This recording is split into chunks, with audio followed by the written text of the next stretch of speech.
आपुली माय खूप जरी आहे तरी जियते नव्हे स्नेह कुरेकी एरा जिया पराविया रंबेहुनी बरविया त्या काय कराव्या बाळके त्याने. अहो बाकीच्या रंबेपेक्षा बरव्या असणाऱ्या बायका त्याला काय करायचे, त्याला कोण आवडते?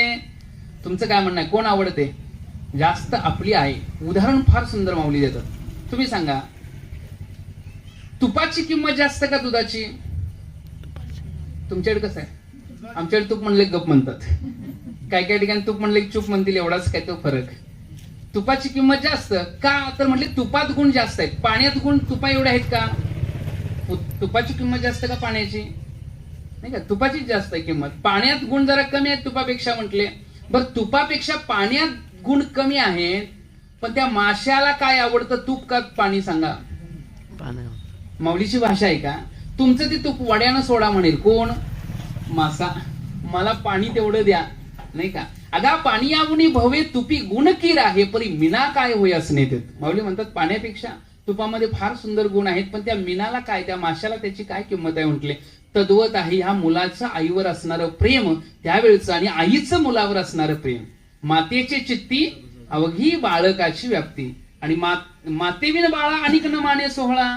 मातेला सुद्धा, बाळाला सुद्धा आईशिवाय काही सोहळा म्हणत नाही. वर लाडू पाहिजे का नाही, जिलेबी पाहिजे का नाही, बर्फी पाहिजे का नाही, काय पाहिजे, आईच पाहिजे म्हणतं का नाही सांगा. म्हणजे आईवर मुलाचं असणारं प्रेम आणि मुलावर आईचं असणारं प्रेम, या दोन्हींचं चिंतन जर आपण करायचं म्हटलं तर अत्यंतिक प्रेमाचं रूप आहे. म्हणून तुका म्हणे वत्स धेनू एक चित्ती तैसे मज येते सांभाळीत.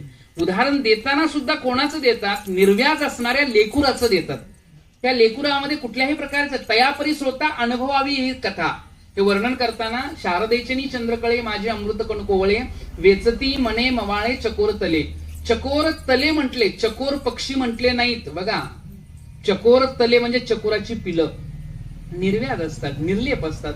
तद्वत आई बापाचं मुलावर प्रेम आणि मुलाचा आई बाबा. फक्त फरक कुठं पडतो? लग्न झालं की पोरग बदलतं, एवढाच तो काय फरक नाही का. अगं बायकोन तुझं सगळं ऐको आमच्याकडे म्हणतात. आणि ज्याचं बायको शिवाकडे त्याने खावे चुलीतील लाकडं नाही ऐकून करते काय म्हटले.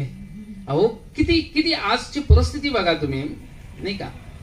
संतांनी आई बापांवर जे प्रेम केलेलं आहे, आई बापांची जी उदाहरणं दिलेली आहेत ह्या ठिकाणी. तुम्ही संत माय बाप कृपावंत, उदाहरण सुद्धा माई बापाचं का दिलं? कारण आई बापाची रूपताच अशी आहे म्हटले.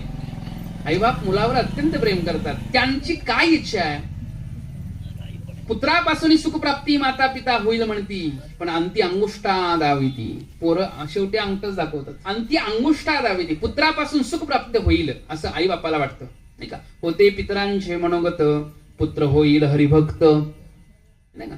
परी विषयी प्रतिहत ते केले असं पुढलं उदाहरण आहे, नाही का. बिघडलं पोरग, विषयी विषयामध्ये लुप्त झालं, भोगामध्ये लुप्त झालं. त्याला कर्मकांड म्हणजे विधिहित कर्माची काही ज्ञातता राहिली नाही.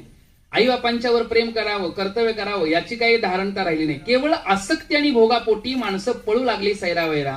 आई बापानं रात्रंदिवस काबाड कष्ट करावं, कर्ज काढावं, मोठमोठ्या प्रकारच्या हुद्द्यावर पोरग जावं म्हणून कष्ट करावं आणि कर्ज काढून विदेशाला 2 पोरं पाठवली.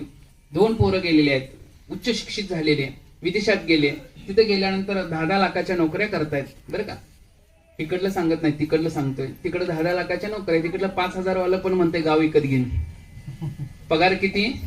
5,000. त्या म्हणते गाव विकत घेईन. पण तिकडलं सांगतोय 10-10 लाखाच्या नोकऱ्या 2 पोरं करतायत. आई वडिलांनी काबाड कष्ट कर्ज करून त्या पोरांना उच्च शिक्षण दिलं, विदेशात अमेरिकेत पाठवलं, सेटल झालेले आहेत. आणि तिथं आई वारल्यानंतर एका पोराला पत्र गेलं, त्या पत्रामध्ये लिहिलेलं असतं तुझी आई वारली, दिवंगत झाली.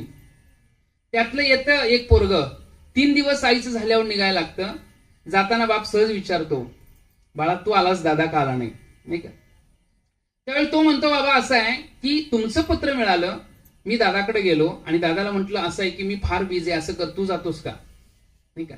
दादा म्हटला तुझ्यापेक्षा जास्त मी बिझी आहे, असं कर, आईच्या वेळी तू जा, बापाच्या वेळी मी जातो, नाही चिंतन करायला का. या प्रकारची जर संस्कृती आई बापांच्या प्रती मुलाची जर असेल, नाही का, ही संस्कृती भारतीय नाही आहे. मातृदेवो भव, वेद काय सांगतो, वेदाचं चिंतन आहे बरं का, हे वेदातला मंत्र आहे. मातृदेवो भव पितृदेवो भव आचार्य. याचा अर्थ आहे की संतांनी माईबापांच्या प्रती माझ्या वडिलांची मिरासी गा देवा तुझी चरण सेवा. आला का शब्द? माझ्या नाही, ह्यांनी मला सांगितलेलं माझ्या वडिलांची मिरासी गा देवा, ते घेऊन दे. माझ्या वडिलांची मिरासी गा देवा तुझी चरण सेवा पांडुरंगा. हे ऋण नाही का सांगा. कारण जन्माला येण्याकरता आपल्याला एक काय करावं लागतं, परमात्म्याने ते नियोजित केलेलं असतं.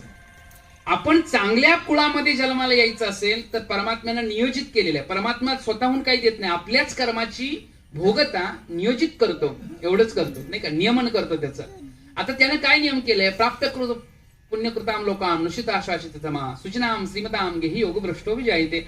योगभ्रष्ट माणूस कुठं जाईल, सुचिनाम शुद्ध घरामध्ये जातो. भाग्यवंता घरी भजन पूजन. सामान्याच्या घरात आणि वाईटाच्या घरात भजन पूजन होत नाही, तिथं भाग्यवान लागतो. पहिल्या काहीतरी पुण्याचा भाग असतो, पहिल्या काहीतरी मागल्या जन्मात काहीतरी आपलं चांगलं कर्म झालेलं असतं, त्याचा परिणाम म्हणून आपण चांगल्या आई बापाच्या पोटी जन्म येतो आणि त्यांचे चांगले मिळालेले संस्कार असतात. त्या संस्कारांमुळे आता आपल्याला वाटतं की आई बापांच्या श्राद्धा दिवशी प्रवचन आणि कीर्तन ठेवावं नाही का. आपल्या ही काहीतरी आई बापाची पुण्य आहे, बहुत सुकृताची जोडी ही जी म्हणतो की नाही, ते आपलं काहीतरी चांगलं पुण्य होतं म्हणून चांगल्या आई बापाच्या पोटी जन्माला आपण आलो. आणि त्यांनी मग तुकोबरा म्हणतात वंश परंपरा दास मी अंकित तुका मोकली लाज कोणा नाही का. वडिलांच्या बद्दल आपल्या वंशाबद्दल सांगताना पण मागं पुढे तुकोबरा बघत नाहीत. साधा नाही म्हटले मी आमचे चांगली आमच्या कुळीचे दैवत नाही का, कुळीचे दैवत विठ्ठल गोतचित्त आहे ना, विठ्ठल कुळीचे दैवत, कुळातलं दैवत आहे आमच्या. ठीक आहे, आत्ताच नाही म्हटलं, आमच्या कुळामध्ये 8 पिढ्या विश्वंभर बुवांपासून चालणारा हा संप्रदाय. म्हणजे आपल्या चांगलेपणाचा अभिमान सांगण्याकरता अहंकारता नसते तर नाही का, चांगलेपणाचा सांगावा. म्हणजे आमच्या एवढ्या पिढ्या काम करतात, एवढ्या पिढ्या परमार्थिक करतात, हे चिंतन काय आहे तर आई बापांनी मुलांकरता हे दिलेले संस्काराचे बोल आहेत, संस्काराचं चिंतन आहे. म्हणून त्यांनी केलेले जे ऋण आहे त्यातनं निवृत्त होण्याकरता जे श्राद्धाचा विधी आहे. पुत्रापासूनही सुखप्राप्ती माता पिता होईल म्हणून आईबाप मुलाला जन्म का देतात नाही का. आजकालचं आपण म्हणतो म्हातारपणी सांभाळावं म्हणून, मग किती पोरा म्हातारपणी सांभाळतात, तुमचं काय म्हणणं आहे.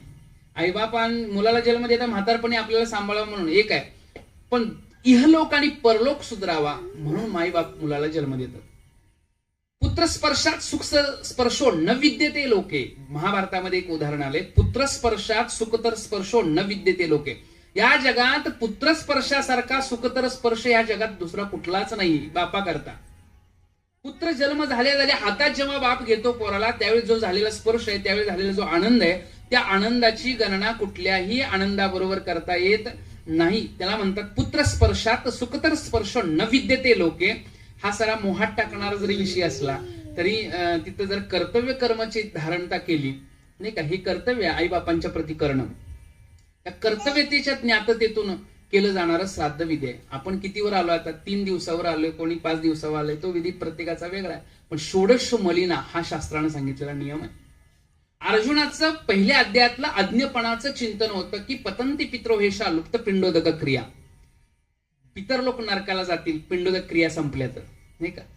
इहलोक चांगला व्हावा म्हणून आई बापावर लोक प्रेम करायला पाहिजे, आणि परलोक आई बापांचाच आणि इहलोक सुधरावा म्हणून आई बाप मुलावर प्रेम करतात आणि त्यांचा परलोक सुधरावा.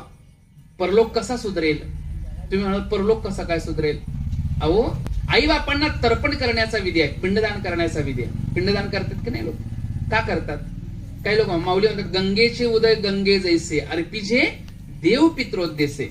गंगेतलं उदक शेवटी पडतं कुठं, गंगेतच. पण अर्पण करण्याचा विधी, तो संकल्प, मनातल्या भावना, मनातली धारणा, ते कुठं पोहोचवतात त्याला माहितीये, अर्पिजे देव पित्रोद्देशे. देव आणि पित्रांकरता ते अर्पण केले. तुम्हाला माफ वाटेल की हे गंगेचे उदक गंगे जैसे, गंगेतलं पाणी गंगेत पडलं, पण नाही, त्याच्या मागचा उद्देश लक्षात घ्या.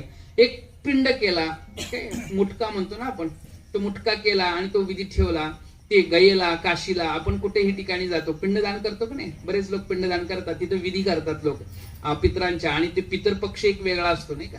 पितरपक्षामध्ये तर बऱ्याच प्रकारचे आपण विधी तिथं पित्रांच्या बाबतीत केल्या जातात, म्हणजे ब्राह्मण कर्मकांडाचा विषय. तुकोबरांना विचारलं तुमचं काय म्हणणं या बाबतीत. तुकोबरा म्हणतात अहो माझ्याबद्दल काय बोलताय म्हटलं, हे शरीरच एक पिंड आहे.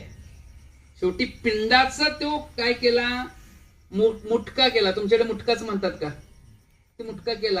हे मुटका करून दान करण्यापेक्षा माझं शरीरच देवाला दान केलं. बोला आता पुढं, पिंड पदावरी दिला आपुलिये करी, माझे झाले गयावर्जन, फिटले पितरांचे ऋण. आता माझ्या पितरांचं ऋण फिटलं, माझं गयावर्जन झालं, कारण हे शरीर हाच एक पिंड मी देवाच्या चरणावर अर्पण केला. आता मला पिंडदानाची गरज आहे का, बोला की.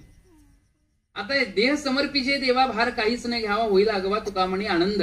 आता हे शरीरच जर देवाला समर्पित केलंय, कायाही स्वरूपत्वेनं विठ्ठलमय झाले है ना.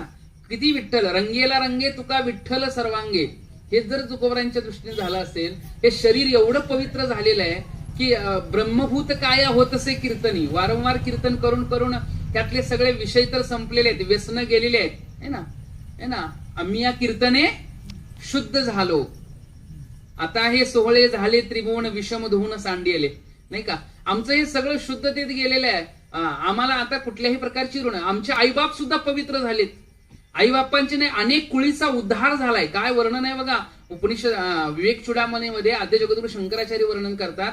आमचे पितर लोक किती शुद्ध झालेत बघा. कुलम पवित्रम जननी कृतंता वसुंधरा पुण्यवतीचे येणं.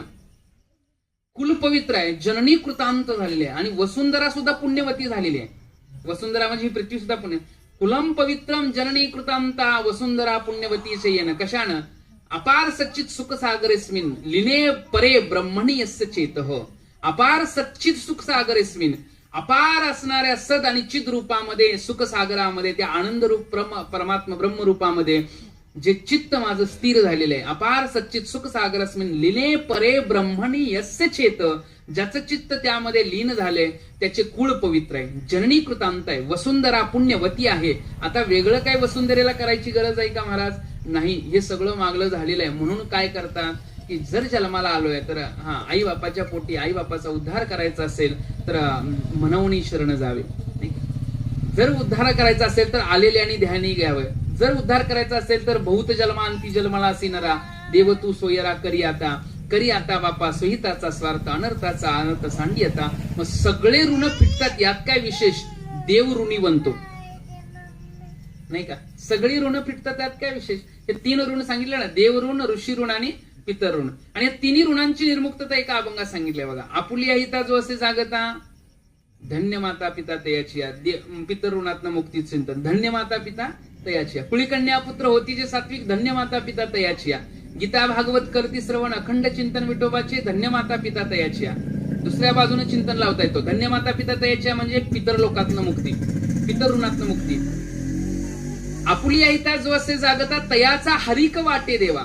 तयाचा हरिक वाटे देवा, देवऋणातनं निर्मुक्ततेत चिंतन आहे. तयाचा हरिक वाटे देवा. आपुलिया हिता जो असे जागता तयाचा हरिक वाटे देवा. गीता कुळीकन्या पुत्र होती जे सात्विक तयाचा हरिक वाटे देवा. गीता भागवत करती श्रवण अखंड चिंतन विठोबाचे तयाचा हरिक वाटे देवा. तिसरं चिंतन ही लावता येतं ते देवऋणातनं मुक्तीचं. तिसरं संत ऋण मुक्त व्हायचं असेल, ऋषी ऋण मुक्त व्हायचं असेल तर तुका म्हणे मज घडो त्यांची सेवा. आपुलिया हिता जो असे जागता तुका म्हणे मज घडो त्यांची सेवा. कुळीकन्या पुत्र होती जे सात्विक तुका म्हणे मज घडो त्यांची सेवा. गीता भागवत करती श्रवण अखंड चिंतन विठोबाचे तुका म्हणे मज घडो त्यांची सेवा. नाही कळालं? त्या सगळ्या ऋणातनं मुक्त, 3 ऋणातनं मुक्तीचं चिंतन या अभंगात आलं. धन्य माता पिता तयाची, तयाचा हरिक वाटे देवा आणि तुका म्हणे मज घडो त्यांची सेवा. काय केल्यामुळं? हिताला जागा. जागृत म्हणजे नित्य नवा दिस जागृत. तुका म्हणे म्हणा पाहिजे अंकुश नित्य नवा दिस जागृत.